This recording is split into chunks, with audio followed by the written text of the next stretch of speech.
Hello, beautiful soul family, and welcome to Weekly Wisdom and Insights, your home for spiritually guided transformation and empowerment. I am your host, Dearjames, and together with the unseen, Spirit, Source, and Symphony, we listen to the unseen, to the current energies, and we go as guided. And whoo, this is just such an incredible, incredible, incredible time to be alive.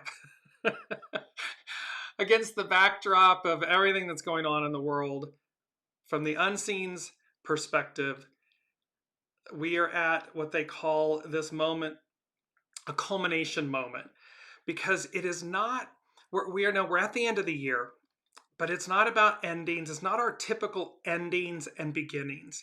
And so bear that in mind throughout the show, but also throughout these energies in the next days as we end 2023, begin 2024. Recognize that it's far more, there's far more that's going on, because to culminate is to reach a climax or a point of highest development.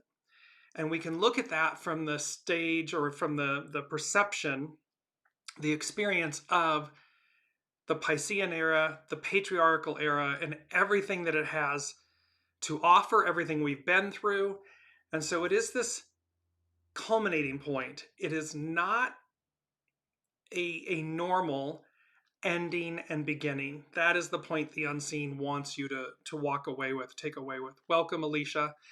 As you're joining from around the globe, put a shout out in the comments, say hello, and remember, we incorporate your comments and your questions live throughout the broadcast. So this week's theme that builds upon this moment, in this moment, you see me using my hands left and right, kind of trying to encompass a period of time or a moment, this moment of culmination. Welcome, Ava. And with that, what the unseen wants us to do in this moment. So to put it in very simple layman's terms, from this point through the end of the year into the beginning of the year, again, recognizing that it's far more than that. And so it brings us to our main theme, which is reflection. The ghost of Christmas past, and it's a wonderful life. I was going to say it's a whole new world, because it is, and you'll see how that comes together. The image on your screen, the beautiful reflective blues, and then there is this mirrored heart with the ruby red beads above holding the chain of the heart. It's about reflection. The ghost of Christmas past, it's a wonderful life. And the interesting thing, reflection, its definition is the throwing back by a body or surface of light, heat, or sound without absorbing it. So in essence, to reflect. It's also known as serious thought or consideration. And so we're really dealing with the second one, this serious thought and consideration, this reflection that goes along with, of course, the story of A Christmas Carol. And the reason that they're bringing this up, this is A Christmas Carol, is from Charles Dickens. The Ghost of Christmas Past is a fictional character in Charles Dickens' 1843 novella, A Christmas Carol. Welcome, Elizabeth. The ghost is one of three spirits that appear to miser Ebenezer Scrooge to offer him a chance of redemption. Following a visit from the ghost of his deceased business partner, Scrooge receives nocturnal visits from three ghosts of Christmas, each representing a different period in Scrooge's life. The ghost of Christmas past is concerned with the Christmases from Scrooge's past. Welcome, Colleen. Welcome, Jennifer. The background to this is, by early 1843, Charles Dickens had been affected by the treatment of the poor, and in particular, the treatment of the children of the poor, after witnessing children working in appalling conditions in a tin mine and following a visit to a ragged school. Indeed, Charles Dickens experienced poverty as a boy when he was forced to work in a blacking factory after his father's imprisonment for debt. We've talked a lot about, remember, Amaji, the liberation, the freedom, the manumission, the release from debt from enslavement. Originally intending to write a political pamphlet titled An Appeal to the People of England on behalf of the poor man's child, he changed his mind and instead wrote A Christmas Carol, which voiced his social concerns about poverty and injustice. The Ghost of Christmas Past is a strange, otherworldly creature that shimmers and flickers like a candlelight, constantly changing in appearance as it reflects Scrooge's memories, old and new. As one memory comes sharply into focus, another fades. So what the unseen, the energy around this moment of culmination is to reflect, to go in, to see, to know where we're going, because there's a readiness. Item 3C for this week is a readiness to advance because, in quotes, having known where you've been, you now know where you're going. And so it's about taking stock. It's about looking at our lives with the purest lens, with utmost clarity, kindness, but also truth and honesty. Look at where we've been. Take stock of it. Know where you have been so that you know where you're going. And what that means is, who do I want to be in the now? Who am I in this present moment? What am I to release, to shed, to purge, to let go of? So that in the new, and I'm not calling next year the new year, it's like in the new, that's who we are. And it's because we've taken this moment of time to reflect, to really discern who we want to be in the new. And the only way that we can truly do that is to go within and have this honest life review. And that's really what the story of A Christmas Carol and The Ghost of Christmas Past demonstrates. Welcome, Deborah. Welcome, Teresa. So, because at the end of it, what's so fascinating, what's so beautiful, and it's a wonderful life. That is what's on new. That is the new. In order to get to it, we've got to be brutally honest with ourselves in this moment of reflection. Take the time to reflect. I'm harping a little bit because they're harping with me in my head about this greater, bigger message. What's fascinating, Charles Dickens. So It's a Wonderful Life, the Jimmy Stewart movie, is based on the Charles Dickens original, The Christmas Carol. And both stories, both A Christmas Carol and It's a Wonderful Life, demonstrate the bounty, the beauty and the bounty, the gifts that come from this life of reflection, and how in an instant they turn and they become who they want to be. That's the moral of the story. What's fascinating, the etymology of Charles means free man. The etymology of Dickens is a euphemism for the devil. So literally his name, it's that the devil card and the lover's card in the tarot. It's free man and a euphemism for the devil, enslaved.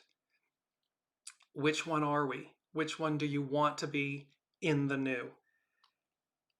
For me, and I hope for all of you, it's about being a free man, a free woman, a free being that has been liberated of your own accord, by your own hand, your own doing. That's the greater messages that we're playing with this week and into the new at this culminating period. Let's look at the astro influences, because we also have, so we have this, what they called, the unseen called the beautiful necessity. So on Monday, we had the sun conjunct the galactic center, the galactic center of our universe at 27 degrees Sagittarius. Tomorrow, the sun enters Capricorn at 8 degrees. And it's the winter, well, it's the December solstice. And so with that, and they said the beautiful necessity of these two acts, these two things occurring. And I want to share my screen here with you for a moment. There we go. And this is from the Power Path School of Shamanism, thepowerpath.com. If you are not a member, it's free to join. They have wonderful monthly email updates on the overall energies for the month, the moon, and so forth. This is the update from Lena Stevens.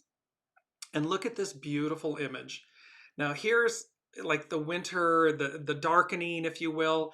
And then all of a sudden, what do we have? The bursting forth, the rebirth of light. Because on 12/21, the solstice is, quote unquote, the dying of the sun. S-U-N, but it also correlates with the crucifixion, and thereby the dying of the sun. The sun holds its place for 3 days.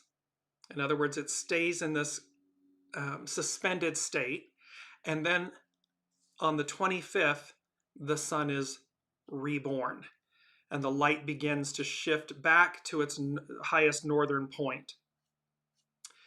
So here she is talking about, so the solstice, winter in the northern hemisphere and summer in the southern hemisphere, is tomorrow, the 21st of December. It begins at 8:27 p.m., occurs at 8:27 p.m. Mountain Time. She's saying the solstice is a still point where the sun reverses its cycle and the days get either longer from this point on or shorter. A still point creates an opportunity where we can access the void, the space between the past we are releasing and the future which is yet to be manifest. The void provides a container of freedom to make different choices and to raise the bar for yourself on how you want to go forward in your life.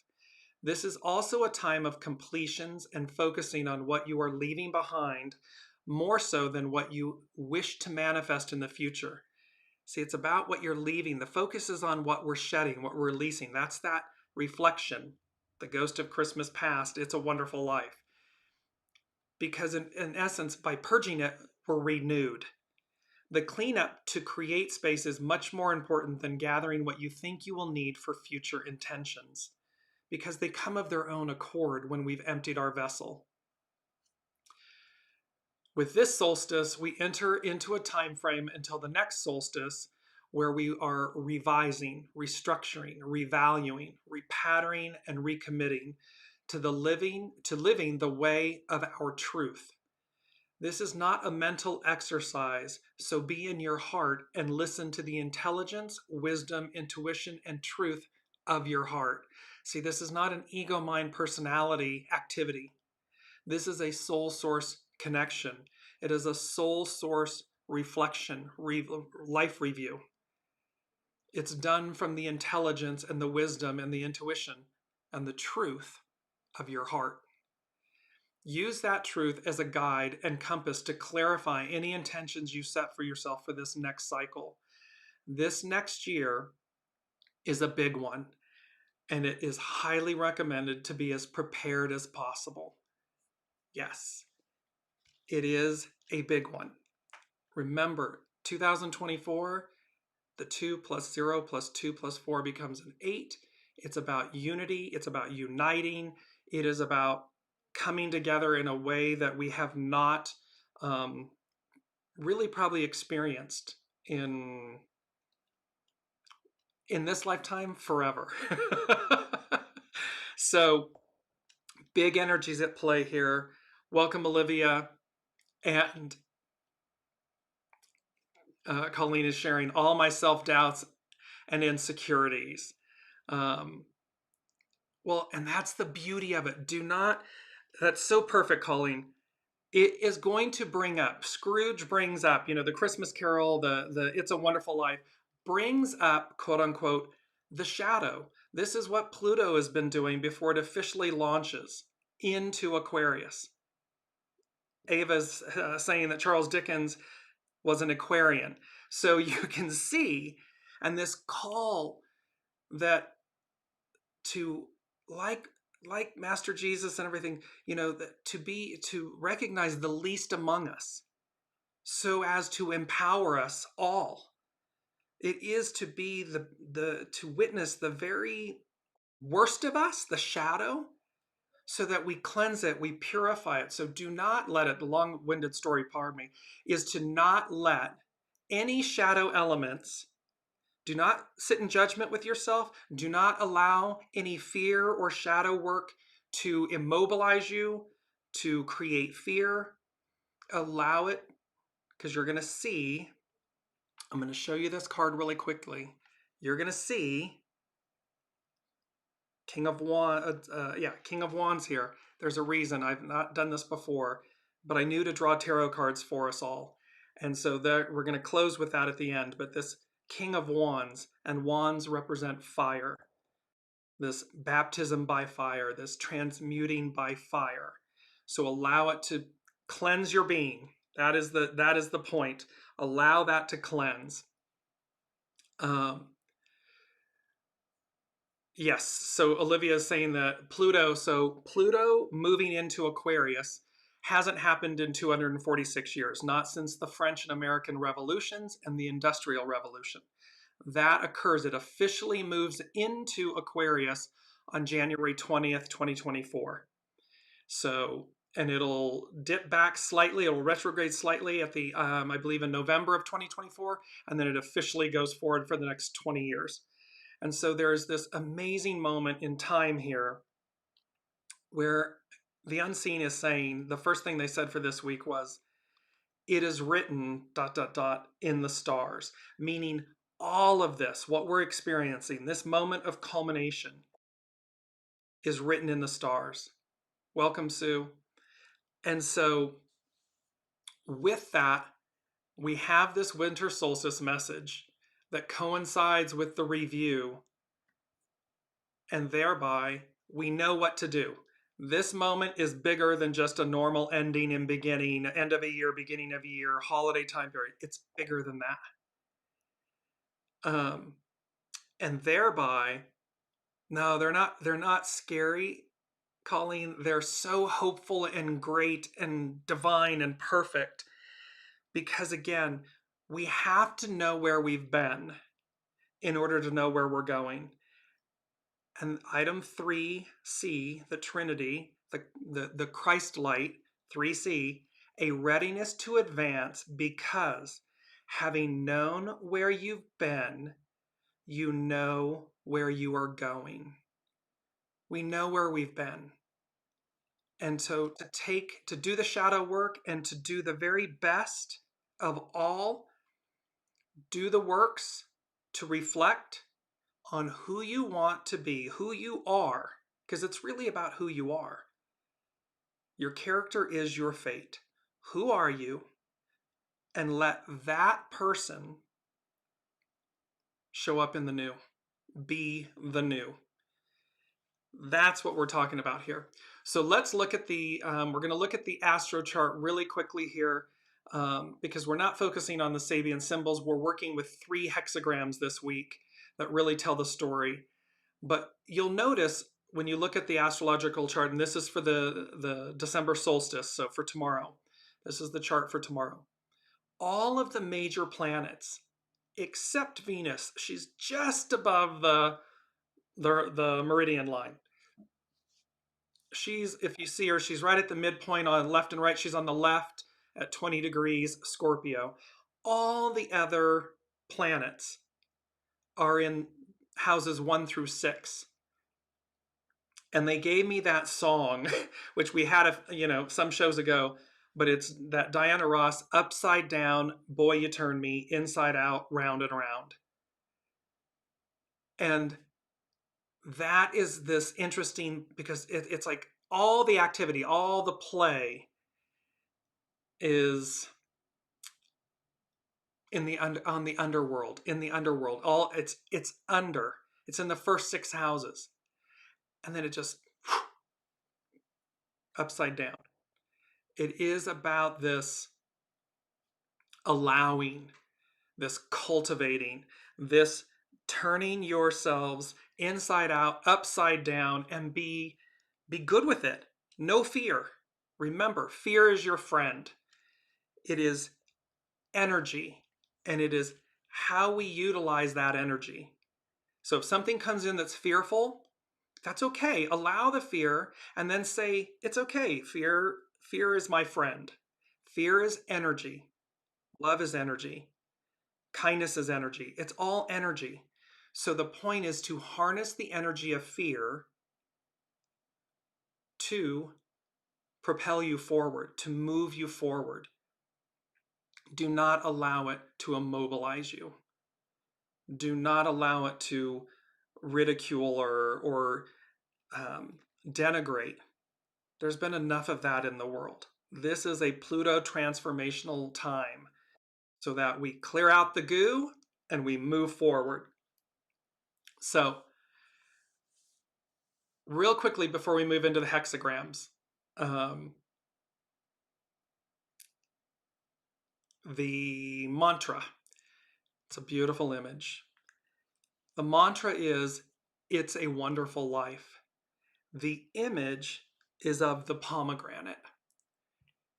And the reason that image was chosen is because it's a wonderful life. That is the message from the unseen.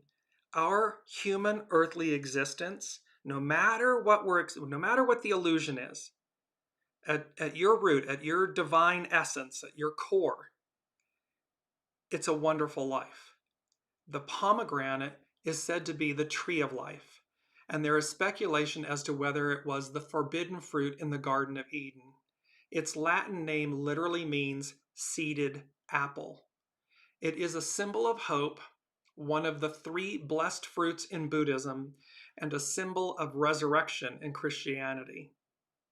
So there is a reminder here. No matter what, if you're doing shadow work in your reflection, it's a wonderful life. It literally represents the seed of life. It represents the purity, the transfiguration, the transformation, the sangreal, the royal blood. It represents all of these things of which you are.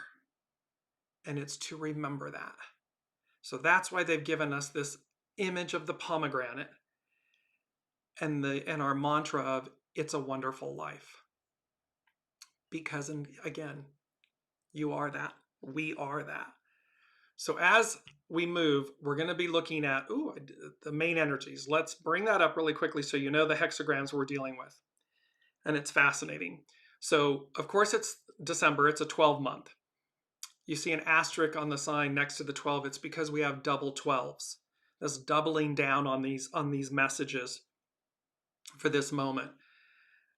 So the 12 is that standstill, release, be ready. Remember, it's about, biblically, it's about pulling up the tent pegs and being ready to advance.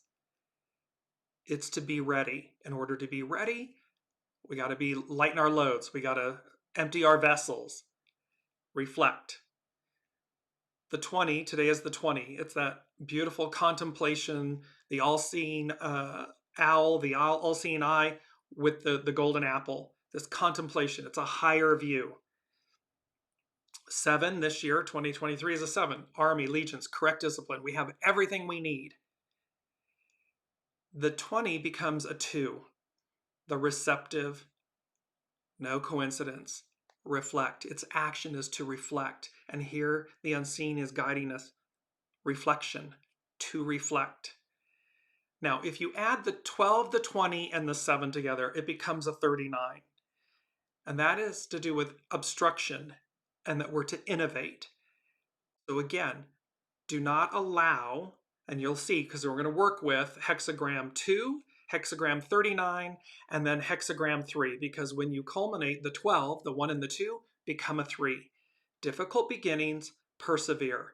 And this beautiful message about difficult beginnings, persevere, is all about the new.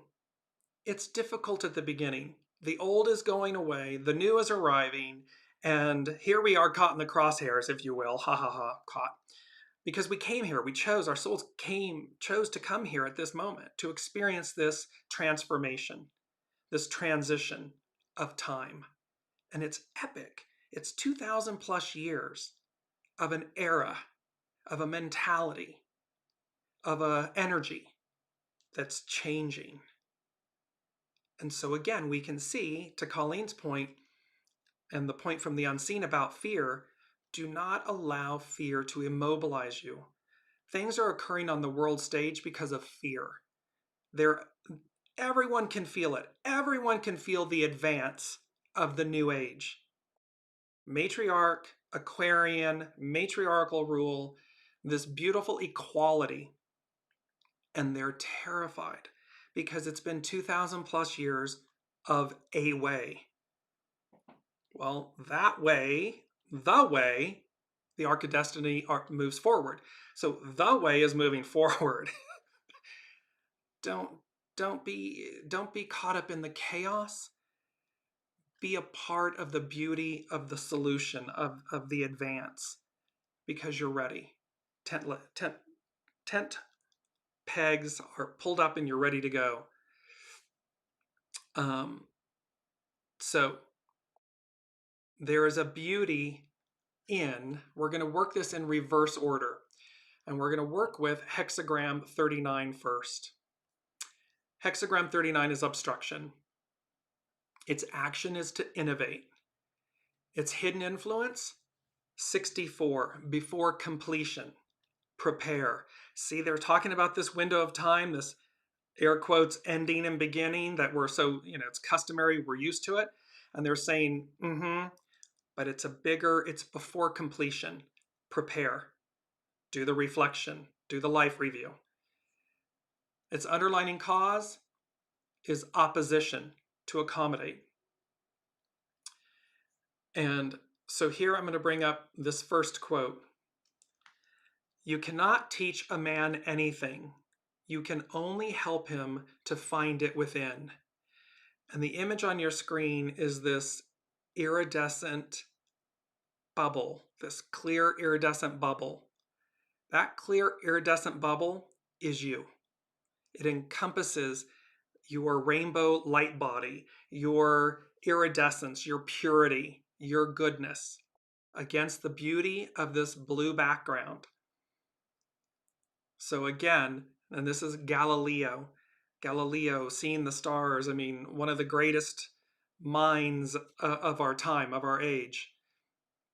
You cannot teach a man anything. You can only help to find it within. So bear that in mind, because it's reflection. It's about going within. So obstruction is composed of the mountain and the danger presented by the abysmal. Keeping still on the mountain doesn't mean wisdom and enlightenment are a destination or a place to hide from life. It's within us. It's fluid. It's actionary. Enlightenment is a perspective of openness as the world before us changes and changes around us. Also, the path ahead will always pose challenges and dangers, so it does no good to believe that conflict or difficulty can come to an end. It's about facing things head on and knowing from that, not from ego, mind, personality. That's where fear is going to live. Soul source connection, centeredness. Okay, God, okay, source, okay, spirit, source, and symphony. What did my soul say it would do? And it will guide you through any difficulty or challenge. Conflict is the driving force of change, and how you approach it determines your success. The hidden influence of before completion also suggests a similar message. Obstruction suggests preparing in advance for innovation. See, the unseen is saying to us, prepare in advance. Reflection, The Ghost of Christmas Past, It's a Wonderful Life, this life review. It is about prepare in advance so that we are ready. Why? Because for innovations, for the new, we're talking about this Pluto in Aquarius, the innovation. not since the industrial French-American revolutions. So this innovation. The underlying cause of opposition revealed how diversity and uniqueness were kept intact during union. In obstruction, we must bring diverging energies together so that both are transformed. In a world that is not stagnant and always growing, evolution is the rule. Because otherwise we become stagnant. We've been there, done it, and we're trying to cling and hang on to it. It doesn't work because it becomes stagnant. So evolution, evolution is the rule. Regardless of the obstruction, it has come to teach you about a new approach or a new perspective. The image of someone limping with cold feet reveals how we fall out of circulation with the path or the constant flow of change. That is one of the only things that's promised, is change. We may have a sense of danger and get cold feet, but the feet only grow cold because we stop moving. Sometimes the obstruction is in the mindset and keeping still to observe what events are revealing. You can see the situation differently. So by sitting still and observing what the events are revealing, you can see the situation differently, clearly. Because you're not in your ego, mind, personality, you're down in your soul-centered source connection. So that keeping still means I'm allowing to see things develop, unfold, so I can see things clearly. Sometimes the obstruction is on the path because we have wandered away from ourselves. During a time of obstruction, the only real blockage is an unwillingness to change. Anything that comes to block your progress is simply life's pursuit of a better way. Yes, circumstances may be frighteningly unfamiliar, but there is also great promise of excitement as the old way transforms into the new way. We've been talking about this for 2+ years now. The unseen has been guiding us. The divine feminine has been guiding us. That her return is imminent, present. And again, it does not mean that it comes at the expense of the divine masculine. They come together. The purity of the void, the purity of the light, yin, yang. They come together in the purity of harmony, of love, of opportunity, of existence. And so do not allow any obstructions. Release them. The way is clear. It's before us. It's presenting itself to us.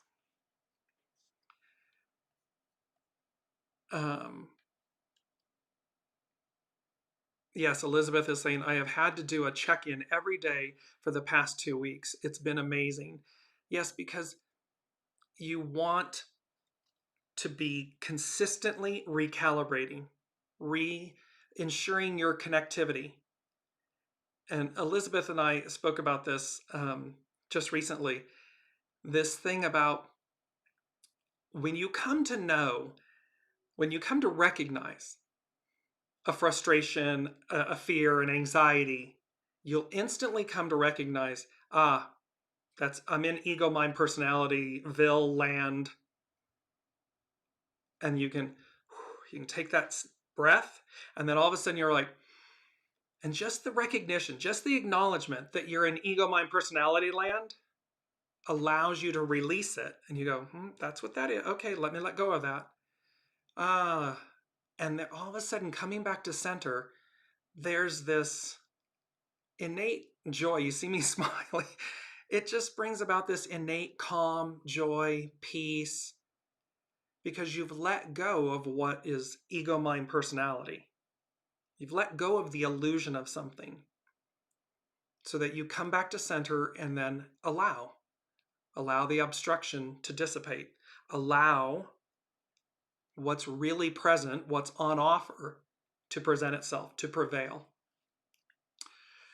So, okay, that's hexagram 39, obstruction. Now we move into hexagram 2. And hexagram 2 is the receptive. It is the divine feminine. Its action is to reflect. Its hidden influence is itself, the receptive, to yield. What I just said, that Elizabeth and I were discussing. We yield the ego, mind, personality to the soul. We come back to center. We come back to truth. The underlying cause of the receptive is one, the creative force, the ego, mind, personality. It's the underlying cause, meaning allow it to come under and support, to initiate, to be in service to the receptive, the wisdom of source, of the soul. I loved this image. Here we are. Reaction is how you defend the past against the future. It's the image of a shield and swords, crossed swords, to be reactive, to defend. But we're defending something that we've already experienced. We're defending where we've been, as opposed to being open to where we're going. So again, suspend defense, reaction, being confrontational, all of these shadow. There's a reason the image is in black and white, in grays, shadow. Reaction is how you defend the past against the future. We want to respond, not react. So here we are, hexagram 2, the receptive. The receptive calls for a period of patience and reflection. You really can't make this up. The unseen gives me the word reflection, and all of these things come together and culminate in this message of reflection. Hexagram 2, reflect. Where you may have been reactive in the past, it is time to learn how to be responsive. Reaction is a defensive position to uphold the unknown, while responsiveness is open to the unknown. See, we respond, we're open to the new, to the unknown. The receptive encourages you to yield to the way each day is creating awakening. So it's saying, allow the receptive, because it encourages you to yield to the way each day is a creative awakening. Each moment, with each second, it's a creative awakening. A sense of openness and the release of clinging to structure and form will be necessary to give birth to this energy. And remember, this energy, they have said to us, the new, the divine feminine, this is genie out of the bottle, remember? And thereby, genie's never going back in the bottle. She's been let out of the bottle for a reason, for an incredible purpose. And we're not to hang on to or cling to or try to control or encapsulate this energy. It is to permeate, to move through us. The difference between reaction and response is your ability to use your senses and not the memory mind while observing. See, it's not about memory. It's not your memory reflex. It's about suspending that to receive what's really on offer. Stand in the moment with a sense of openness to what is unfolding without defending the past. Connect with each sense. Are you listening? Are you seeing how life speaks to you? Remove preconceptions and judgment. All things change in time, and a period of action reflected by the underlying cause of the creative must give way to its opposite, reflection. Like winter, literally it's winter, like winter, it is time to turn within and reinvigorate your inner world in preparation for a springtime to come. This in the new, what the uniting, the coming. Embodying an open field in any activity, you are called to put your needs aside to serve, open, and reflect before acting. See, put the ego, mind, personality aside, place it in service to the soul so that you are called to put your needs aside to serve, open and reflect before acting. The receptive's power of success comes from within. Move into the world from the inside out. The receptive is the womb holding the energy of attraction by way of intention that requires the development of sincerity and patience. This is speaking to the fact that the purity of our intentions sets the tone. It is what we will experience. So what's the purity of your intentions? That creates, what are your thoughts? The purity of your intentions, that creates the experience because it's going to dictate the choices you make, and then those choices dictate the experience you have. So the receptive is the womb holding the energy of attraction by way of intention that requires the development of sincerity and patience. The receptive is in harmony with the boundless. It embraces everything and illuminates everything in its greatness. The receptive is composed of all yin lines and coaches you to become more still, more observant, and less reactive. By not doing anything, you become a spectator to see how circumstances unfold to guide you. See, it's like, it's not, it is to be absolutely, this is an oxymoron, passively active, meaning, there's the oxymoron. Passive meaning to allow, to open, so that you don't think that you know the way. That's ego, mind, personality talk speaking. The way is going to be a knowing, it's going to be felt, it's going to be received. And then it's placing that active, the creative force, in action with it, for it, in alignment and harmony. The master said and this is that beautiful image, let me bring this up. It's so powerful. The master said, when closely related things do not harmonize, misfortune is the result. This is of the Dome of the Rock, the Wailing Wall, the Temple Mount. These closely related things, all stemming from Abraham, Isaac, Ishmael, and so forth. When closely related things do not harmonize, misfortune is the result. It is a powerful message of unity. We are one, and yet we're fighting amongst ourselves. We're fighting against our brothers and sisters. It doesn't matter. We're fighting against our fellow human being. Misfortune is simply how you fight against necessary change. Sometimes the receptive can be a message about letting go, letting the past go, and opening to something new. There's a new way. We don't have to kill or be killed and all of this oppression and suppression and domination. That's of the old way. You may be too attached to what you believe you want when Tao is bringing you what you need. See, ego, mind, personality will tell us something, but the soul knows best and knows better and knows all. Look around to see what life is saying to you right now. Pay more attention to your dreams to uncover the profound guidance that comes from within. When you cultivate a natural response to what unfolds, you react less and observe more. You are in constant alignment. It's like you're in perfect harmony with yourself, with your soul self. Not ego, mind, personality self. That is going to take training. We got to untrain the mind. Because it's been, it's 2,000 plus years. It's been used to being in charge, in the lead. But now it's in the sidecar in service to the soul.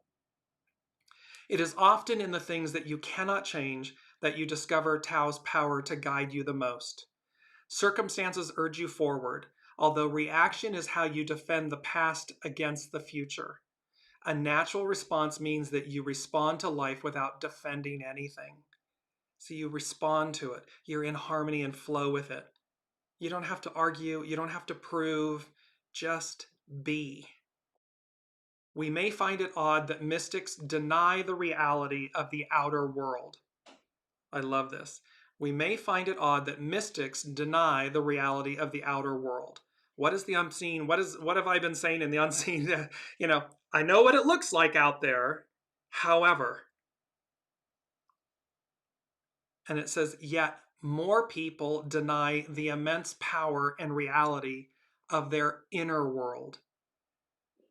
So what they're saying is we may find it odd that mystics are saying that they deny the reality of the outer world, yet more people deny the immense power and reality of their inner world. It means they deny the reality and the power, the immense power of their soul, of their knowing, of their being.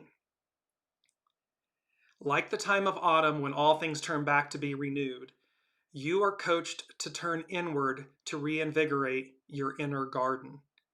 The pomegranate, the tree of life, the Garden of Eden. That's who you are. We are these eternal souls and these eternal beings of divine light. And that is what's on offer. So that's the receptive. And now we move, last but not least, to the difficult beginnings. It is persevere.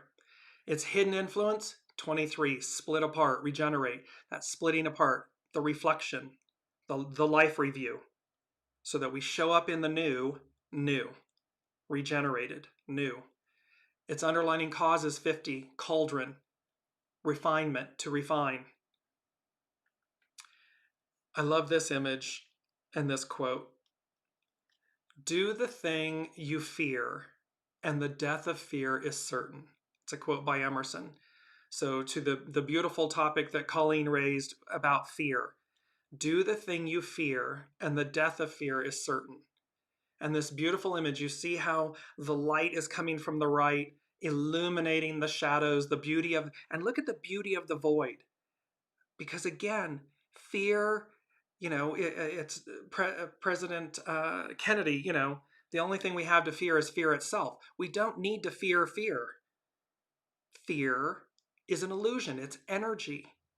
Use it to your advantage.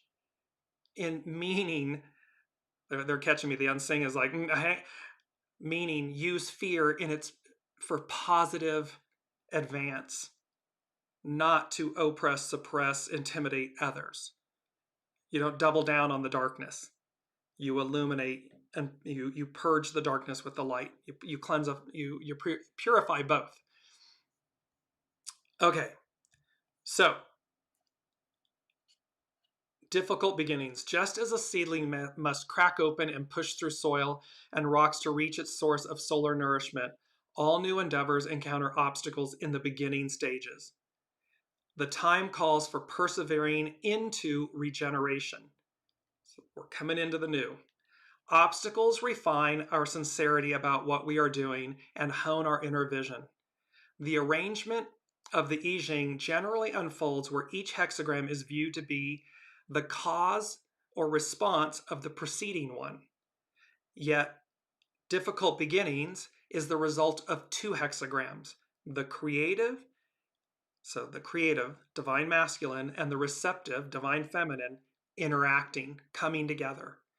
Therefore, difficult beginnings embodies how opposite yet powerful energies give birth to something new.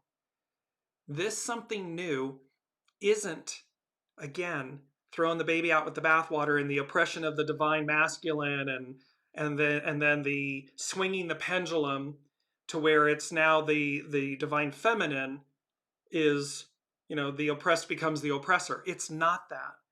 It is the purity and the harmony of these two powerful energies coming together, working in harmony and oneness with each other. This hexagram has a unique message where an unavoidable but difficult encounter must come together, such as in marriage. Because the situation has never gone before, it lacks the clarity that comes from experience. Yet how refreshing. It embodies the sense that the situation is meant to be and its opposing qualities are what brought it to life in the first place. See, we can't know what the new is if we don't know we can't know where we're going if we don't know where we've been. And so it's the beauty of this because it's it's the opposing qualities are what brought it to life in the first place. So the 2,000 plus years of patriarchal rule, Piscean era rule, is what brings about matriarchal Aquarian rule. Difficult beginning can appear when a commitment is being considered, and the act of considering it is what changed an easy attraction into something difficult. Like nature, which would remain stagnant without necessary friction, difficult beginnings embodies perfectly how to embrace conflict as the driving force of evolution. It's painful, but it's necessary because it is the necessary friction that brings about the change. Difficult beginnings embodies perfectly how to embrace conflict as the driving force of evolution. Often we want to cast blame when we fail, but we always take responsibility for our success. Oh, clever humans. To succeed, you must recognize how Tao improves deficiencies by sharpening them into skills. See, this is about the life review. It's about looking. It's about cleansing and purifying and owning our stuff, because it's sharpening them into skills. There are no mistakes. There are only choices. Everything is a choice. Life has always been committed to your success, but going it alone is not an option here because the dynamic of interdependency is central to difficult beginnings. Learn to see the teacher in those who challenge you. And remember, that challenge can be yourself, your ego, mind, personality, self. So see the teacher in those who challenge you. Eliminate defenses and preconceptions so you can be lifted to a higher level. The hidden influence describes the splitting apart of a past way of thinking, while the cauldron refines and boils down your capabilities. Connect with your passion and your purpose and persevere until you find a way to manifest your dreams. In that regard, difficult beginnings embodies the dream coming into existence. We all know there's all these dreams. We all know the life, this era that we look for, we welcome and embody. Allow that dream to come into existence by being it right here, right now. The path ahead is new and promises wonderful transformational learning regardless of the outcome. So these three powerful hexagrams, obstruction, the receptive, and difficult beginnings, all painting a picture of what's to come and what's to be in this moment of this culminant moment, because we've reached the peak of something and we're moving past it, we're moving on, we're moving through it. To be, the unseen gave me to be, which was the number 2 and the letter B. And they said the difference between 12-3, so the 12 and the 3, which is standstill. It's pulling up the tent pegs, being ready to go. So the difference between a double 12 here, which becomes a 3, versus the 39, obstruction, the 3 and 9 become a 12. The 12 becomes a 3. You see the extra step? We don't need to go through obstruction. We don't need to fight against ourselves. We don't need to cling to the past. We don't need to let fear immobilize us. We don't need to fear our own life review. It's the choices we've made. Everything is purposeful. See them, embrace them, and where needed, refine them. Meaning refine yourself, make different choices, make better choices. So that in the new, we're fresh and shiny and new. We are not held prisoner by the past. We can own, atone, release. Remember that. You can own, atone, release for any bad acts, for any bad choices. That is repenting. That is owning our stuff. Number 4, and this was fascinating to me, with all of this that you've heard so far. I said, and what is this? What is this moment that's unexplainable? It's not our ordinary, it's bigger than our ordinary ending and beginning, end of year, beginning of a new year, all of this stuff.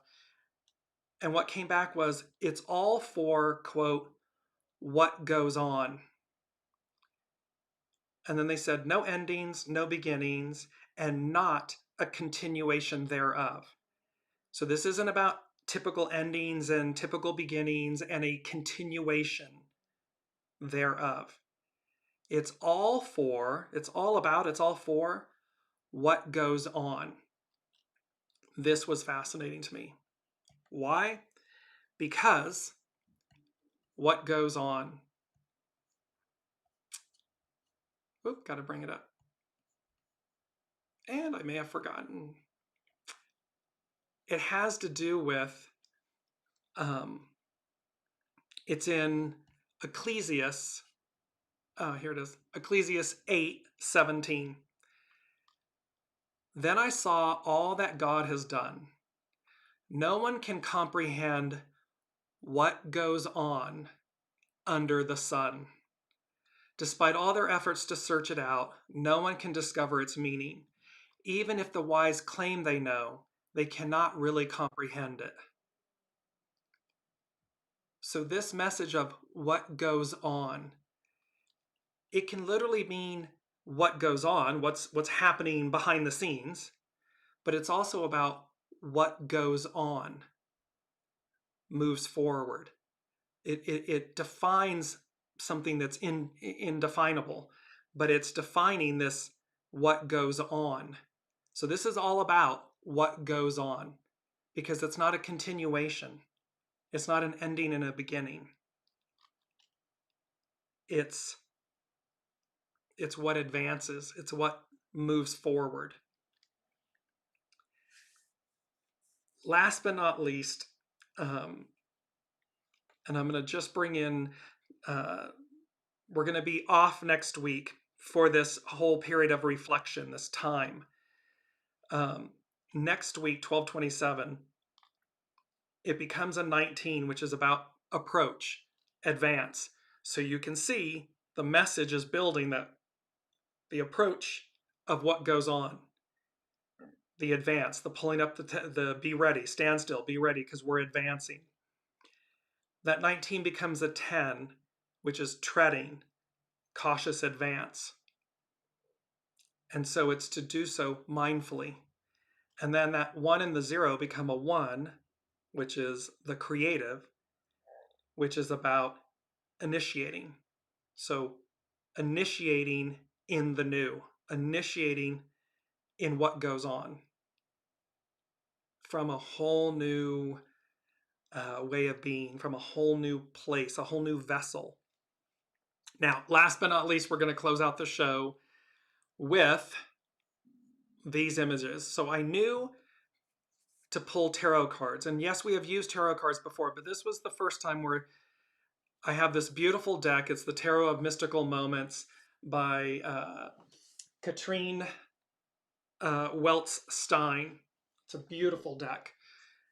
The first card that came out is on the left, King of Wands.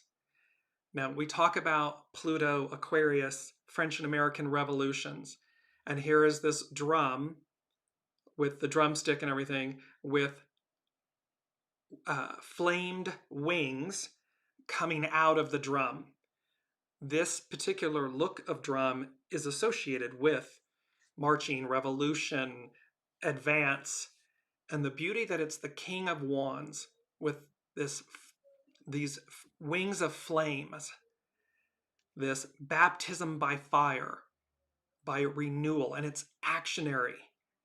So fire, wands represent fire, the unexpected, but it's also actionary. It's the things that that we burn away. The next card is in the middle. It's Judgment.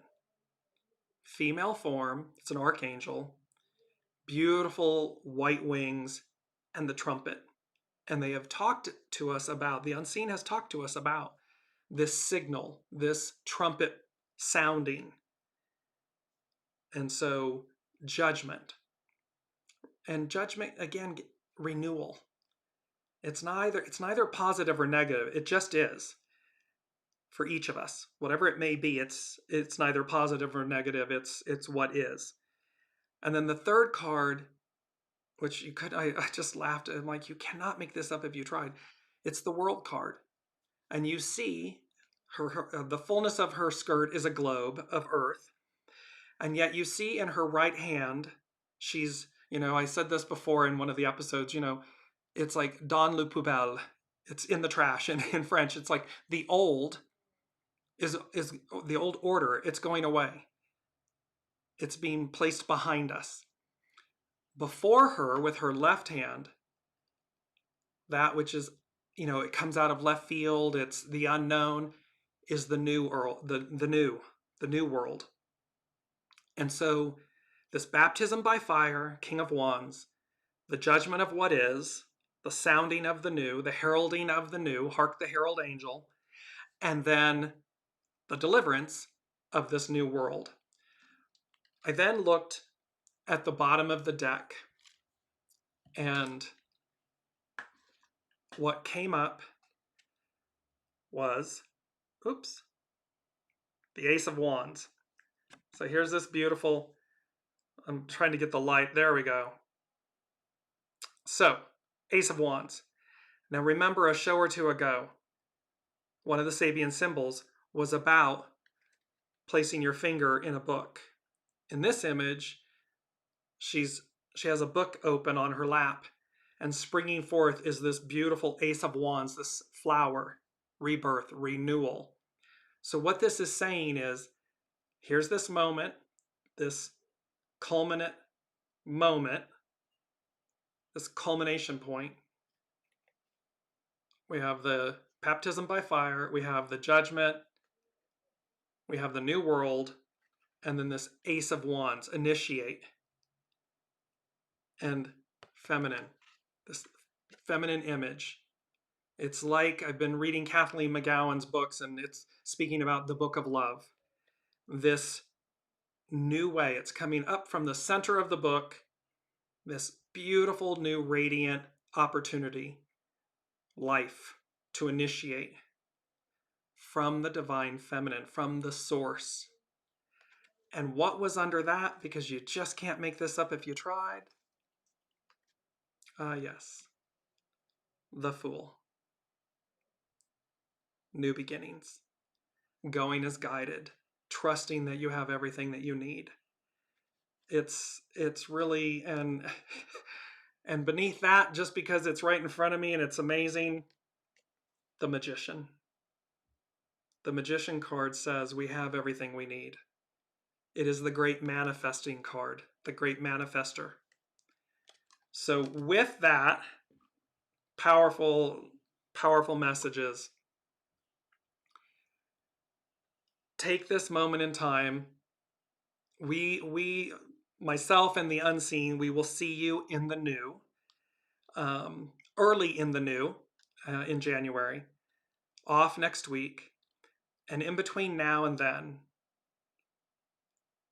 not only, be kind to yourselves, love yourself enough, love yourself more,